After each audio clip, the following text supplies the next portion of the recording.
Welcome to Vijay channel. என்ன friends எல்லாம் நல்லா இருக்கீங்களா? நிறைய ஃப்ரெண்ட்ஸ் வந்து ரொம்ப நாளாக கேட்ட வீடியோ ட்ரோன் எப்படி பண்ணுறது இப்போ சொல்லுங்கள் அப்படின்னு. இன்றைக்கான வீடியோவில் இது எப்படி பண்ணுறதுன்னு தான் பார்க்க போகிறோம். இது வந்து எப்படி பறக்குமா பறக்காதா இல்லைன்னா எப்படி பறக்க வைக்கலாம் இந்த மாதிரி மெத்தடும் சொல்லியிருப்பேன். வாங்க ஃப்ரெண்ட்ஸ், இன்றைக்கி வந்து ட்ரோன் எப்படி பண்ணலான்னு வீடியோக்குள்ளே பார்க்கலாம்.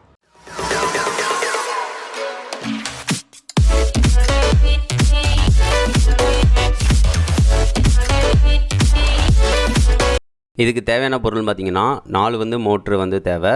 அது வந்து கார்லெஸ் மோட்டராக இருக்கணும். அதுக்கடுத்து வந்து பார்த்திங்கன்னா இதுக்கு தேவையான ப்ரொப்பலர் வந்து வாங்கிக்கோங்க. இது வந்து எலக்ட்ரானிக் ஷாப்லேயே பக்கத்தில் உள்ளதில் வாங்கிக்கோங்க, கிடைக்கும். அதுக்கடுத்து வந்து பார்த்திங்கன்னா இதுக்கு வந்து 9 வோல்ட் பேட்டரி வந்து செக் பண்ணுறதுக்காக வாங்கியிருக்கேன். அதுக்கடுத்து வந்து பார்த்திங்கன்னா இது வந்து சுவிட்ச் வேணும்னா வாங்கிக்கோங்க. அதுக்கடுத்து வயர்ஸ் வந்து உங்களுக்கு தேவைங்கிற அளவுக்கு வந்து வாங்கிக்கோங்க. அடுத்து வந்து இந்த மாதிரி பிளாஸ்டிக் டப்பா மூடி இருந்துச்சுன்னா அதை எடுத்துக்கோங்க. அதை வந்து நான் அந்த மாதிரி சுற்றி வந்து நான் வெட்டிக்கிறேன். இதை வச்சு பண்ணால் கொஞ்சம் கரெக்டாக இருக்குன்னு பார்க்குறேன். இதை வச்சு நான் ஃபஸ்ட்டு வந்து இதை வந்து வெட்டிக்கோங்க கரெக்டாக. இதை வந்து வெட்டினீங்க அப்படின்னா இந்த மாதிரி சேஃப்க்கு வரும். ஸோ அதை வந்து நம்ம வந்து அளந்து பார்த்துக்கோங்க. இது வந்து 9 சென்டிமீட்டர் இருக்குது. இது வந்து 12 சென்டிமீட்டர் கிட்ட இருக்குது. ஸோ அதனால் நடு சென்ட்ரு பொசிஷனில் வச்சு 9 சென்டிமீட்டர் இருக்கிற மாதிரி வச்சு அதை வந்து ஒரு ஸ்கொயர் ஷேப்பில் வந்து வெட்டிக்கோங்க. இப்போ வந்து ஸ்கொயர் ஷேப்பில் வந்து நம்மளுக்கு வெட்டியாச்சு. பார்த்திங்கன்னா தெரியும், இங்கே வந்து 9 சென்டிமீட்டர் கிட்ட இருக்குது, இங்கேயும் 9 சென்டிமீட்டர் கரெக்டாகவே இருக்குது. ஸோ அதனால் இது வந்து கரெக்டாகவே இருக்குது. ஸோ அதுக்கடுத்து நம்ம வந்து இதை எப்படி வெட்டணும் அப்படின்னு பார்த்திங்கன்னா சமமாக வந்து அதுக்கேற்ற மாதிரி வெட்டணும். அதுக்காக வந்து சென்ட்ரு பாயிண்ட்டை வந்து நோட் பண்ணிக்கோங்க. 4 சைட்லேயுமே சென்ட்ரு பாயிண்ட் இந்த மாதிரி வந்து ஸ்கேல் யூஸ் பண்ணி நோட் பண்ணிக்கோங்க. 4 சைடுமே கரெக்டாக நோட் பண்ணிக்கோங்க. ஏன்னா நம்ம வந்து இதை கரெக்டாக வந்து கட் பண்ணால் தான் நம்மளுக்கு வந்து ட்ரோன் வந்து கரெக்டாக பேலன்சிங் வந்து அதுக்கு கரெக்டாக இருக்கும். அதனால் அடுத்து சென்ட்ரு பாயிண்ட்டை ஃபுல்லாக இந்த மாதிரி கனெக்ட் பண்ணிக்கோங்க. கனெக்ட் பண்ணிட்டீங்க அப்படின்னா கனெக்ட் பண்ணிக்கோங்க. அதுக்கடுத்து வந்து பார்த்திங்கன்னா கிராஸாகவும் இன்ட்டு மார்க் மாதிரி அதையும் சென்ட்ரு பாயிண்ட்டை வச்சு கனெக்ட் பண்ணிக்கோங்க. இந்த மாதிரி கனெக்ட் பண்ணிக்கோங்க. இந்த மாதிரி கனெக்ட் பண்ணிட்டீங்க அப்படின்னு பார்த்திங்கன்னா எந்த மாதிரி இருக்கும் அப்படின்னா பார்த்திங்கன்னா தெரியும், இந்த மாதிரி இருக்கும். அதுக்கடுத்து வந்து பார்த்திங்கன்னா அந்த கிராஸ் பண்ணோம் பார்த்திங்களா, கிராஸ் இன்ட்டு மார்க் அதுக்கு 1 சென்டிமீட்டர் அளவுக்கு வச்சு இன்னொருக்கு அந்த கிராஸ் லைன் வந்து போட்டுக்கோங்க. இந்த மாதிரி இது வந்து இன்ட்டு மார்க்குக்கு 2 ஆப்போசிட்லேயும் 2 சைடும் வந்து போட்டுக்கோங்க. இந்த மாதிரி 2 சைடு வந்து 4 லைன் வரும். அந்த மாதிரி போட்டிங்க அப்படின்னா நம்மளுக்கு கட் பண்ணுறதுக்குரிய பீசஸ் வந்து கரெக்டாக வந்துடும். இது வந்து கரெக்டாகவும் அளவு வந்து கரெக்டாகவும் இருக்கும். அதனால தான் நான் இந்த மாதிரி கட் பண்ண சொல்கிறேன். இதை வந்து நீங்கள் அட்டையில் கூட நீங்கள் கட் பண்ணிக்கலாம், உங்களுக்கு பெஸ்ட்டாக இருக்கும். அதுக்கடுத்து இந்த மாதிரி நான் வெட்டியாச்சு. இப்போ பார்த்திங்கன்னா தெரியும், இந்த பொசிஷனை மட்டும்தான் நம்ம கட் பண்ணி எடுக்க போகிறோம். அப்படி கட் பண்ணிட்டீங்க அப்படின்னா நம்மளுக்கு வந்து கரெக்டாக வந்துடும் நம்மளுக்கு. இப்போ இதை மட்டும் நான் கட் பண்ணி வைக்கிறேன். இப்போ கட் பண்ணிட்டீங்கன்னா பாருங்கள், சூப்பராக நம்மளுக்கு அந்த ட்ரோனுக்கு ஒரு இது வந்து ரெடி ஆயிடுச்சு. இனிமேல் வந்து அதுக்கடுத்து வந்து பார்த்திங்கன்னா இது வந்து ரொம்ப லேஸாக இருக்குது அட்டை பிளாஸ்டிக். ஸோ அதனால் நான் அந்த மாதிரி ஐஸ் குச்சியையும் இந்த மாதிரி ஜாயின் பண்ண போகிறேன். நீங்கள் வந்து அட்டையில் செய்கிறீங்க இல்லைன்னா பிளாஸ்டிக்கே கொஞ்சம் தடுமனாக இருந்துச்சு அப்படின்னா இந்த மாதிரி அட்டை வைக்கணும்னு அவசியமே இல்லை.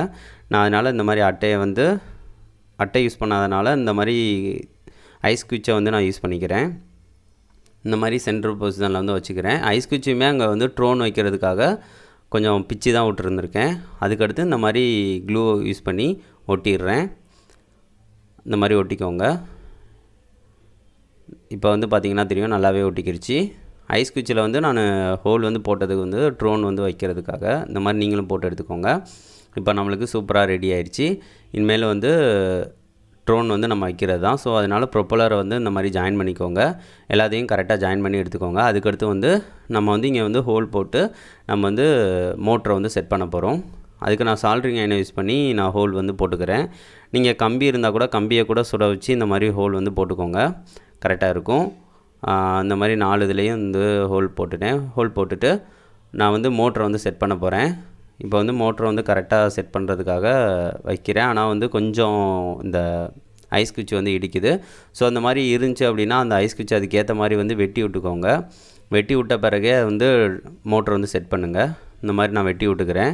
வெட்டி விட்டுட்டு மோட்டரை வந்து செட் பண்ணிக்கிறேன். இந்த மாதிரி கரெக்டாக வச்சு செட் பண்ணிக்கோங்க. இப்போ வந்து கரெக்டாகவே மோட்ரு வந்து வந்துடும். மோட்ரு வந்து ரொம்ப தூரம் கீழே இழுக்கணும்னு அவசியம் இல்லை. அதுக்கு சென்ட்ரு பொசிஷனுக்கு வந்தால் போதும். இந்த மாதிரி வச்சுட்டு மோட்ரை வந்து செட் பண்ணிக்கோங்க. இப்போ அதே மாதிரி வந்து 4 மோட்டரையும் வந்து நம்ம செட் பண்ண போகிறோம். அதனால் 4 மோட்டரை வந்து கரெக்டாக வந்து செட் பண்ணிக்கோங்க. செட் பண்ணியாச்சு. அதுக்கடுத்து இந்த க்ளூ வச்சு நான் ஒட்டிக்கிறேன். 4 மோட்டரையும் வந்து இந்த மாதிரி ஒட்டினீங்க அப்படின்னா அது வந்து பொசிஷன் வந்து ஆடவே ஆடாது. கரெக்டாக சென்டர் பாயிண்டில் கரெக்டாக நின்றுக்கிறோம். அதுக்காக தான். இப்போ சூப்பராகவே நம்மளுக்கு ட்ரோன் வந்து ரெடி ஆயிடுச்சு. இப்போ வந்து வயரிங் கனெக்ஷன் மட்டும் கொடுக்கணும். இப்போ வந்து வயரிங் கனெக்ஷன் நம்ம எப்படி கொடுக்க போகிறோம்னு பார்த்தீங்கன்னா, பிளாக் இருக்குது பார்த்தீங்களா, பிளாக் எல்லாத்தையும் 4 இதையும் சேர்த்து வச்சு ஒரே இதாக வந்து வச்சுக்கிற போகிறோம். இந்த மாதிரி பிளாக் வயரை மட்டும் சேர்த்து வச்சுக்கிறோம். இந்த மாதிரி 4 இதையும் வந்து சேர்த்து வச்சுக்கோங்க. வச்சு அந்த இதை வந்து ஒரே இதாக வந்து முடிச்சு போடுற மாதிரி நல்லா திருகி விட்டுக்கோங்க. இந்த மாதிரி சேர்த்து வச்சு திருகி விட்டுக்கோங்க. ஏன்னா வயரிங் கனெக்ஷன் மிஸ் ஆகக்கூடாது. அதுக்காக வந்து நான் சால்ட்ரிங் இதவும் வச்சு சால்ட்ரு பண்ணிடுறேன். இப்போ பண்ணிட்டோம் அப்படின்னா வயரிங் கனெக்ஷன் வந்து எப்பயுமே மிஸ் ஆகாது. நல்லா ஸ்ட்ராங்காக இருக்கும் 4 இதுவும். அதுக்கடுத்து மெயின் வயரை வந்து கனெக்ட் பண்ணிட்டோம் அப்படின்னா கரெக்டாக ஒர்க் ஆகும். இப்போ வந்து சூப்பராக வந்துருச்சு. இப்போ வந்து நான் கனெக்ஷன் வந்து கொடுக்குறேன். இது வந்து 2 வயரை வந்து நார்மலாக வந்து 2 இதுலேயும் தனித்தனியாக கொடுத்துக்கோங்க. இதையும் நல்லா இந்த மாதிரி திருக்கி விட்டுக்கிறேன். திருக்கி விட்டுட்டு டேப் யூஸ் பண்ணி ஒட்டிக்கிறேன். இப்போ வந்து சூப்பராகவே நம்மளுக்கு கனெக்ஷன் வந்து ரெடி ஆகிடுச்சு. ட்ரோன் இப்போ செக் பண்ண போகிறோம். செக் பண்ணுறதுக்கு வந்து பார்த்திங்கன்னா நான் வந்து 12 வோல்ட் வந்து 12 வோல்ட்டு வந்து அடாப்டர் யூஸ் பண்ணி நான் வந்து பவர் வந்து கொடுக்க போகிறேன். 9 வோல்ட்டு கொடுத்து பார்த்தேன். ஆனால் அவ்வளோ பவராக இல்லை. ஸோ அதனால் நான் 12 வோல்ட் வந்து யூஸ் பண்ணுறேன். நீங்களும் 12 வோல்ட் அடாப்டரை வச்சே யூஸ் பண்ணிக்கோங்க. இப்போ பாருங்கள் எவ்வளோ பவராக சுற்றுதுன்னு பாருங்கள். ஆனால் பேலன்ஸ் வந்து மிஸ் ஆகிக்கிட்டே இருக்குது. பறக்குது, ஒரு சைடு தூக்கிட்டு பறக்குது, அந்த மாதிரி தான் பறக்குது. ஆனால் மோட்ரு வந்து பயங்கர பவர்ஃபுல்லாக இருக்குது. ட்ரோன் வந்து ஒர்க் ஆகுது பாருங்கள். பேலன்ஸ் வந்து ஆனால் மிஸ் ஆகுது. கொஞ்சம் அந்த இதுக்கு இதாக இருக்குது. இது வந்து 9 வோல்ட்டு கொடுத்து பார்த்தேன். 9 வோல்ட் கொடுத்தா இந்த மாதிரி தான் மெதுவாக மூவ் ஆகுது. அதுக்காக தான் சொன்னேன். 12 வோல்ட்டு கொடுத்திங்கன்னா பயங்கர பவராக இருக்கும். இப்போ 12 வோல்ட்டு கொடுத்தது இது. இப்போ பாருங்கள் எவ்வளோ பவராக இருக்குன்னு பாருங்கள். ரொம்ப பவராகவே இருந்துச்சு. ஆனால் வந்து பார்த்திங்கன்னா பறக்காது. ஏன்னா பேலன்ஸ் மிஸ் ஆகுது. ஸோ அதனால் சென்ட்ரு பாயிண்டில் வந்து நம்ம வந்து ஒரு ஹோல் போட்டு நரம்பை யூஸ் பண்ணி நம்ம பண்ண போகிறோம். இப்போ வந்து நரம்பை யூஸ் பண்ணி இப்போ பாருங்கள் பார்த்திங்கன்னா தெரியும். நடுவில் வந்து ஒரு கயிறு மாதிரி கட்டிட்டேன், வச்சாச்சு. இப்போ வந்து அதில் வந்து மேலேயும் கீழேயும் போகிற மாதிரி தான் செட் பண்ணியிருக்கேன். இப்போ பாருங்கள் போட்டனி பாருங்கள் அந்த பொசிஷனில் தான் நிற்கிது, கீழே இறங்க மாட்டேங்குது. ஆனால் வந்து சுற்றிக்கிட்டே இந்த மாதிரி சுற்றி பேலன்ஸ் மட்டும் மிஸ் ஆகிக்கிட்டே இருக்குது. நம்ம வந்து பேலன்ஸை வந்து கரெக்டாக வச்சு வைக்கிறதுல தான் இருக்குது. இப்போ வந்து வச்சு பார்க்கலாம். இப்போ வந்து பாருங்கள் சுற்றுது. ஆனால் வந்து பேலன்ஸ் வந்து கொஞ்சம் மிஸ் ஆகி இதாகுது. இதுதான் பிரச்சனை. ஆனால் பேலன்ஸ் வந்து கரெக்டாக கிடச்சிச்சு அப்படின்னா இது வந்து கீழே இறங்க மாட்டேங்குது. ட்ரோன் வந்து கரெக்டாகவே ஒர்க் ஆகுது. அந்த பொசிஷன்லேயே நிற்கிது. இப்போ பார்த்தீங்கன்னா தெரியும் பாருங்கள், அதே பொசிஷனில் தான் நிற்கிது. சூப்பராகவே இருக்குது. கீழேயும் வரல. சூப்பர். அது ட்ரோன் வந்து கரெக்டாகவே ஒர்க் ஆகுது. ஆனால் வந்து இந்த பேலன்ஸிங் அந்த இதனால தான் நம்மளுக்கு கொஞ்சம் ஃபெயிலியர் ஆகுது. இது காரணம் என்னென்னு நான் சொல்கிறேன். நான் ட்ரோன் வந்து எதுக்காக பறக்கலாம் அப்படின்னு சொல்லி காரணம் சொல்கிறேன். ஏன்னு பார்த்தீங்கன்னா இப்போ வந்து எல்லா சைடும் வந்து ஒரே மாதிரி ஃபோர்ஸ் தான் அதுக்கு கிடைக்கிது. அப்போ போல் வந்து ஒரு ஃபோர்ஸில் வந்து பறக்கும். ஆனால் வந்து பார்த்திங்கன்னா பறக்கும் போல் காற்றுக்கு வந்து லைட்டானாலும் பேலன்சிங் வந்து மிஸ் ஆகும் போல் வந்து பார்த்திங்கன்னா இது வந்து எல்லாமே ஒரே ஸ்பீடில் சுற்றுறனால வந்து பார்த்திங்கன்னா ஏதாவது ஒரு சைடு வந்து கவுத்தி விட்டுரும். அப்படி கவுத்தி விட்டுச்சுன்னா கீழே தான் விழுகும், உங்களுக்கு வந்து பறக்காது. நிறைய வீடியோஸில் வந்து நான் 4 மோட்டரை வச்சு பறக்க வச்சு காமிச்சிருப்பாங்க. அதுனா உண்மைனா இல்லை. நீங்கள் வந்து இந்த 4 மோட்டரை வச்சு எப்படி ட்ரை பண்ணாலும் வந்து பறக்க வாய்ப்பு இல்லை. இதை வந்து பறக்க வைக்கலாம். எப்படின்னு பார்த்தீங்கன்னா நடுவில் நான் இப்போ வந்து த்ரெட் யூஸ் பண்ணேன் பார்த்தீங்கன்னா, த்ரெட்டை யூஸ் பண்ணி வச்சிங்க அப்படின்னா அது வந்து கரெக்டாக இதாகும், மேலே வரைக்கும் போகும். ஏன்னா வந்து பேலன்சிங் வந்து மிஸ் ஆனாலும் நடுவில் த்ரெட்டோட இது இருக்குது. அதனால் வந்து கீழே வந்து விழுகாது. கரெக்டாக வந்து அந்த பேலன்சிங்கில் நிற்கும். நம்ம வந்து அது பண்ணி காமிச்சோம், கரெக்டாகவே நிற்க தான் செய்யுது. அதுலனா பிரச்சனை இல்லை. ஆனால் வந்து நீங்கள் 4 இதை வச்சு தனியாக வந்து பறக்க வைக்க முடியாது. இதுக்கு வந்து போர்ட் கனெக்ஷன் யூஸ் பண்ணிங்க அப்படின்னா பறக்க வைக்கலாம். ஏன்னு பார்த்தீங்கன்னா போர்ட் கனெக்ஷன் வந்து ஒன் சைடு வந்து நம்ம தட்டி விட்டாலும் பேலன்ஸ் வந்து மிஸ் ஆகுது அப்படின்னா அதுக்கேற்ற மாதிரி இது வந்து ஸ்லோவாகும் போல் வந்து பேலன்சிங் வந்து இதுக்கு கிடைக்கும் ட்ரோனுக்கு.